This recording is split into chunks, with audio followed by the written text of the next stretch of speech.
DSC అభ్యర్థుల వయోపరిమితిని 47 ఏళ్లకు పెంచాలని మాజీ ఎమ్మెల్సీ కెఎస్ లక్ష్మణరావు సూచించారు. గత కొన్నేళ్ల నుండి నోటిఫికేషన్ లేని కారణంగా నిర్ణీత వయసు దాటిన అభ్యర్థులు ఆందోళనలో ఉన్నారని చెప్పారు. దీనిపై మంత్రి లోకేష్ పరిశీలన చేయాలని కోరారు.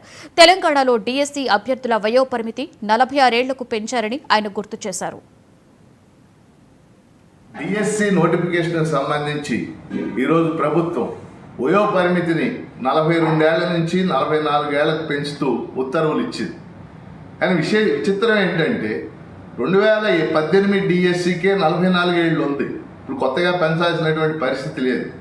వాస్తవంగా అభ్యర్థులు కోరుతున్నది, ఇటీవల నేను శాసన మండలిలో మాట్లాడింది ఏంటంటే వయో పరిమితిని కనీసం 47 ఏళ్లకు పెంచండి. గత 7 సంవత్సరాలుగా డిఎస్సి నోటిఫికేషన్ లేదు. అనేక మంది అభ్యర్థులు వయో పరిమితి వాళ్ళు ఏజ్ బార్ అయ్యారు. 47 ఏళ్లకు పెంచాలని నేను లోకేష్ గారిని కోరటం జరిగింది. తెలంగాణలో ఇప్పటికే 46 ఏళ్ళు చేశారు. అందుకని ఇప్పుడు రాష్ట్ర ప్రభుత్వాన్ని మేము రిక్వెస్ట్ చేసేది అభ్యర్థుల తరఫున, ముఖ్యంగా నిరుద్యోగ అభ్యర్థుల తరఫున వయో పరిమితిని 44 ఏళ్ళు కాదు 47 ఏళ్లకు పెంచండి. ఎందుకంటే దీనివల్ల ఖర్చు కూడా ఏమీ లేదు. ఆ అభ్యర్థులు కూడా రాసుకునే అవకాశం లభిస్తుంది. దీన్ని పరిశీలించాలని ప్రభుత్వాన్ని, ముఖ్యంగా విద్యామంత్రి లోకేష్ గారిని నేను కోరుతున్నాను. డిఎస్సి నోటిఫికేషన్ సంబంధించి ఈరోజు ప్రభుత్వం